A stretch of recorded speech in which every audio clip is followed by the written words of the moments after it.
Hello, everyone. We are live. Anthony Broom here with EJ Holland, who it's not a collaboration that you see very often on this YouTube channel, but the news tonight is certainly fitting of that. Michigan, they did it. They did it. Holy crap, they did it. They landed the number one player in the 2025 class. Bryce Underwood, the quarterback from about 20 minutes down the road at Belleville High School, is coming to Michigan. He's flipped from LSU. The commitment is official. You'll hear EJ's phone going crazy over these next 10, 15, 20 minutes, however long we're here reacting to the news. But EJ, I mean, everyone wants to hear from you. I mean, I'll turn it over to you first. I mean, this is, we had heard good things this week, but for it to drop at whatever it was, 6:25 on Thursday, 2 weeks before signing day, this is it's pretty stunning, to say the least. Yeah, I mean, it's a historic land for Michigan for multiple reasons. One, this is the highest ranked commit for Michigan since Rashawn Gary back in 2016, who was the number one overall recruit. But this commitment is probably more significant. One, I mean, Rashawn Gary, obviously great player in the NFL, made a big impact at Michigan. But Bryce Underwood's a quarterback, and the future of Michigan football largely depends on the quarterback position, especially given what the room looked like this season. I mean, it's the biggest reason that Michigan is sitting with a 500 record right now. Michigan needs a solution at quarterback right now. Bryce Underwood can provide that for sure. I think he's a guy that can come in and start right away. Obviously, he's the number one overall recruit in America. So, yeah, I mean, I think, again, it's a historic land from the concept that he is the first number one overall recruit to pick Michigan since 2016, but he can also help right away at the biggest position in football. And it also signifies kind of a change in philosophy for Michigan as the, as the Wolverines have now embraced NIL. That was something that was kind of hindering Michigan in this era over the past couple of cycles. You see all the success on the field and you're wondering, why isn't there recruiting results? Why can't Michigan finish with the top 10 class? It was largely because NIL was an issue. That started to slowly get fixed this summer. You saw Michigan take baby steps forward, put together packages for guys like Shamari Earls and Andrew Olesh and Andrew Marsh. But this was they went from baby steps to a full out sprint with Bryce Underwood, because this was completely different in the sense that you got a group of guys that saw the need for a quarterback and got kind of desperate and said, let's go ahead and just go all in on Bryce Underwood. And so anybody that criticized me for reporting the $10.5 million deal that Bryce Underwood received, hey, man, it's true. Like, that's just the nature of the game. That's what we're going to see now. So Michigan's willing to put up that type of money. And, I know it all played out in a public sphere and you can talk about this or that, or was it right to report this or that? This is the era we're going to live in. If Michigan is going to, I'm sure Michigan is going to continue to embrace NIL. So they're going to put deals on the table like these when they see fit.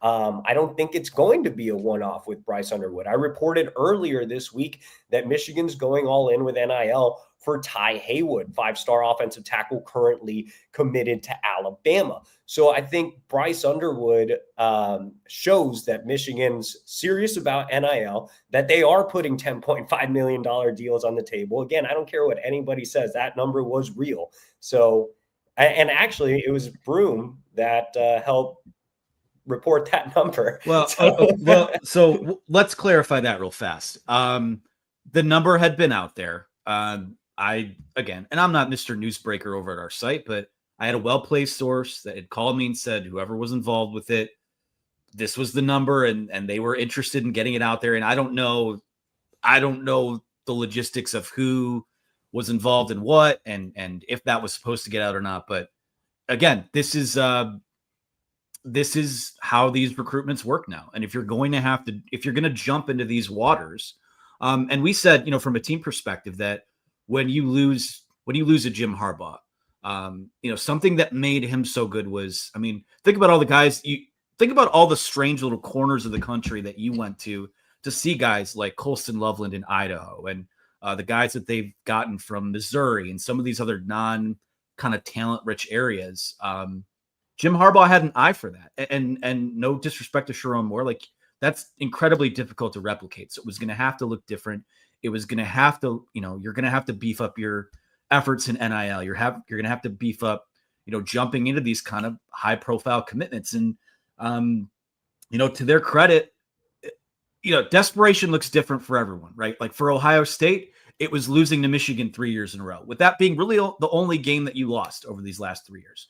For Michigan, it was a season that started out where you had a room full of guys that can't complete a forward pass. And you had, let's just call it what it is. I mean, at this point, if you had a true freshman that you were able to get ready, I think he probably would be gotten ready, or at least thrown into the fire at some point in a season that looks like this. So desperation creates circumstance. And I think at some point we'll flesh out the conversation. It'll be what led to this and all the storylines that led to this point today. But, should they have backed off of Bryce after they landed Carter Smith? Probably not. That's more your sphere to answer. But the fact of the matter is that this is what it has to look like now when you have all boats sailing in the same direction. This is a team that won a national championship, like, what was it, a little over 11 months ago. You are a blue blood program. You are a blue chip program, and you should. There's no reason a school like Michigan shouldn't be involved in recruitments like this. And based on what we're seeing, it looks like they have a chance to be involved in more of this moving forward. And I guess, EJ, that would be my next question for you, is that the gravitational pull of having a 5-star quarterback leads to other guys coming next. So I don't know. I'm sure your phone's pinging about things about other guys, but what is next now after landing this caliber of player?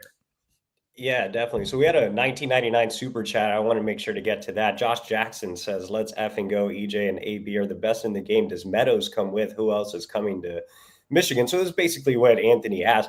Yeah, I mean, as soon as I get off of this, I will be putting in a prediction for Derrik Meadows. I wrote that recruitment was largely tied into Bryce Underwood. So now with Underwood coming to Michigan, that opens the door for on 300 wide receiver Derrik Meadows to join the class. I felt like Notre Dame was in a better spot to flip him, but now that you have Underwood at Michigan, he's the type of guy that can attract other top talent, and Meadows is an easy add to the class because they have a prior connection. They run in similar circles. Meadows was committed to LSU while Underwood was committed to LSU. So, it'll be interesting to see who else shows interest in Michigan over these next couple of weeks. Like I said earlier, Ty Haywood, the 5-star offensive tackle committed to Alabama, will certainly be one to watch. If I'm Michigan, I'm picking up the phone right now and I'm calling Quincy Porter.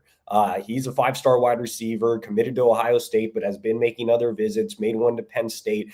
And, NIL was a reason that Quincy canceled his Michigan visit and committed to Ohio State just days before that visit was supposed to take place. So I think Quincy Porter has an argument as the best wide receiver in the country. So I would try to go get him right now.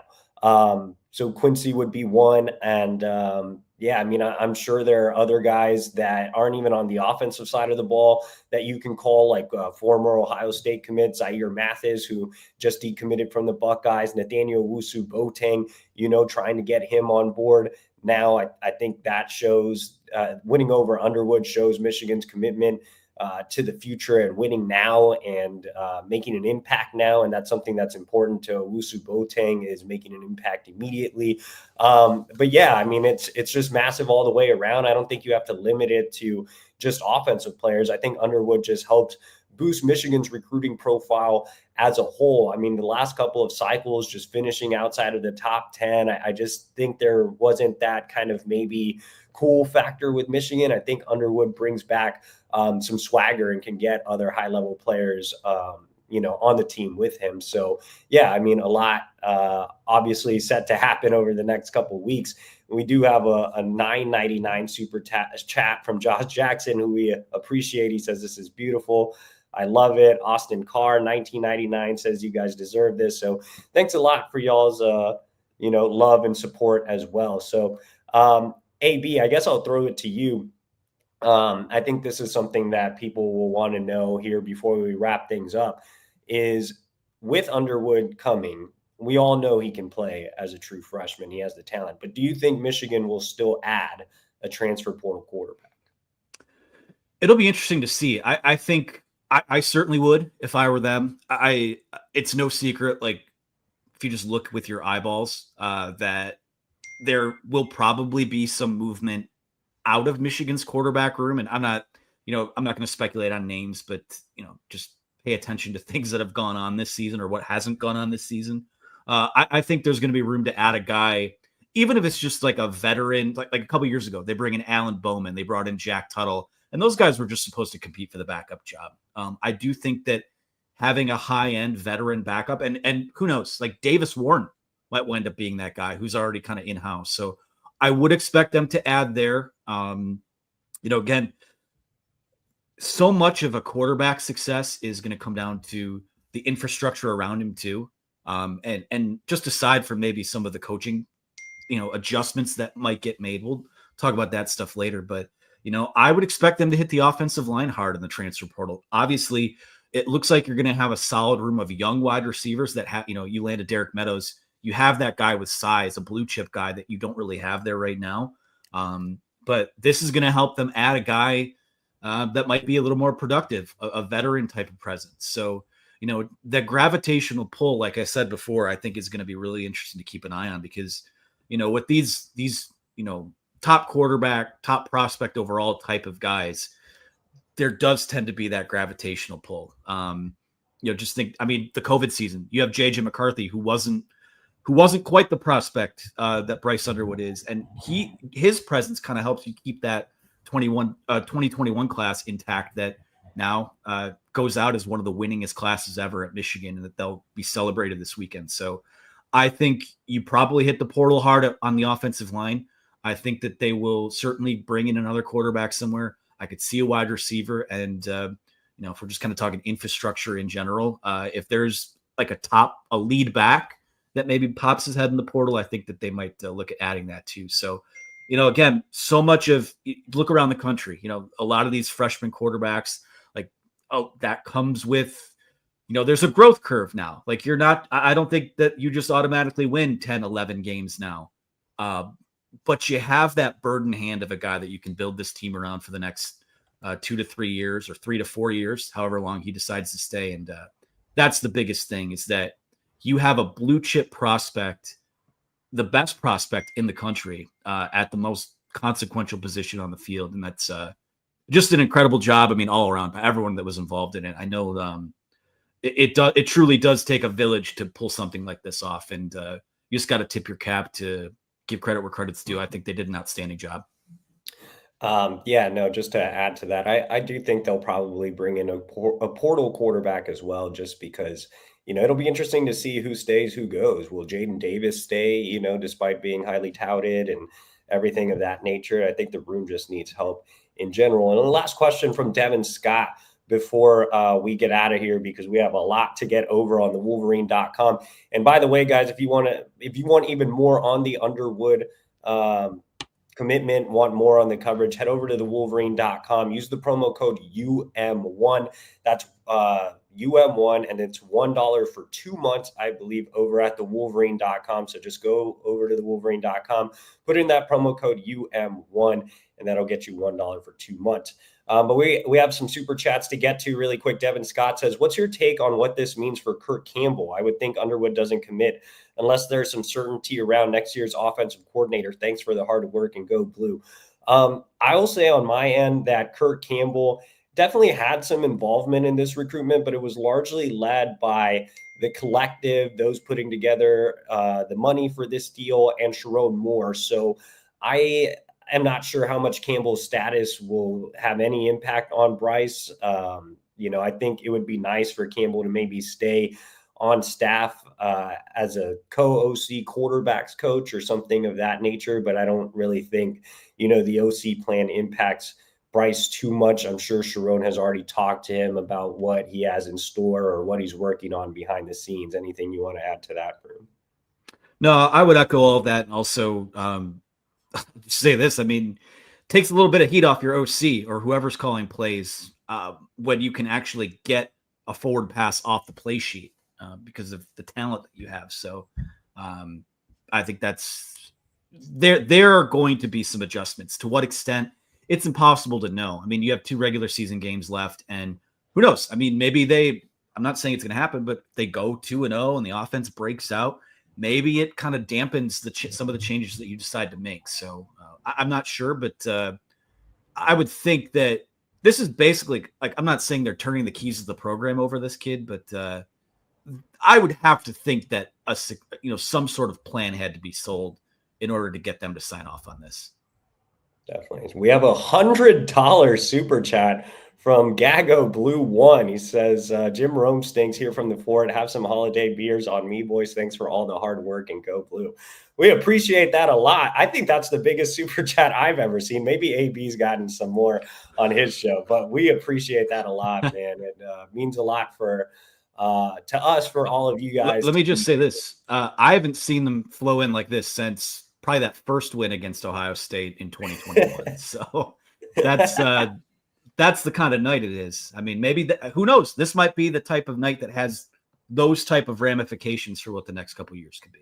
Yeah, we have more than 1,000 people watching the show right now. So make sure to like this video and subscribe to our YouTube channel for free. We're consistently dropping new updates. And like I said earlier, subscribe to thewolverine.com using the promo code UM1. That's $1 for 2 months at thewolverine.com.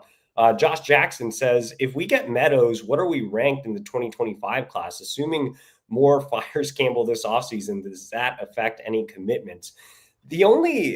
I'll start off with the second question. The only recruit that's directly tied to Campbell right now would be Brady Hart. I think that would be one to watch closely. So like I said earlier, I would love to see Campbell stay on staff, maybe as the quarterback's coach, and you bring in an offensive coordinator and you shuffle the numbers of the staff. But I don't think Campbell would have any impact losing Campbell would have any impact on the 2025 class. In terms of where Michigan would be ranked if they get Derrik Meadows, man, I have not even been able to see where Michigan's ranked now. They are 8th. So they have moved up to number 8. I do think that if they get Meadows, I'm sure they'll move up a couple more spots. I mean, by the end of this cycle, you could be talking about Michigan's first top 5 class since I've been on the beat. So more than 5 years. I don't know when the last top 5 class was, but I think they'll be around there. We have a $9.99 super chat from Bizzer, and he says, I'm not sure if that's English, but we appreciate you, Bizzer. He's excited. Brian Legeri says, I'm not touching this. It's not my lane. All right. Well, at least he gave us $5. Let's just skip that one. We appreciate it, Brian. I've been trying to get my Christmas shopping done early, so anything that helps put presents under the tree or food in EJ's cat's bowl is all good for us. So I don't know. I think this might be a good place to kind of put a bow in it. I know you've got a lot of work to do. We'll break it down from a team side of things, but any other final thoughts before we get out of here? No, I mean, I just think it's an exciting time for Michigan fans, for Michigan recruiting. And like I said earlier in the show, for everybody that was joining late, I think this shows that Michigan is now committed to doing more transactional recruitments, which is something that Sharon Moore told Anthony and the rest of the team guys in his presser earlier this week. I don't think this was necessarily a one-off. I do think that they're going to continue to push for high-level guys. Like I said earlier, Ty Haywood is one that I know that they're putting together a bigger package for, so it'll be interesting to see if they create movement with him. I put in a prediction for Derrik Meadows. So, yeah, I think, the dominoes will start falling, and I think you'll see them continue to fall into the 2026 class. This will be really big for the 26 class, especially if Brady Hart remains committed. And that's something to note as well. When I talked to Brady about this possibility on Friday night, I was out there watching him at Coco. He told me it's whatever's best for the program. I'm not afraid to compete with anybody. So if you have Bryce Underwood in 2025 with a couple weeks to go before signing day, and you still have that aura of his commitment to go along with the presence of Brady Hart, there's a lot to like about how Michigan's 2026 class can shape up. I think the bigger thing will just be for Michigan to get back to its winning ways on the field next year. All right, that's a good place to end it. Thank you guys for tuning in. Quick, again, literally, I was walking out the door to head to Chrysler Center for the big basketball game against Tarleton State. I'm sure EJ was walking his cat or grabbing dinner or something. But EJ, I appreciate your time. I know you're going to be super busy. We all will. And it's not going to slow down at all with a little less than 2 weeks until signing day. So I appreciate you, man. Yep. Thanks, guys. All right. Take care.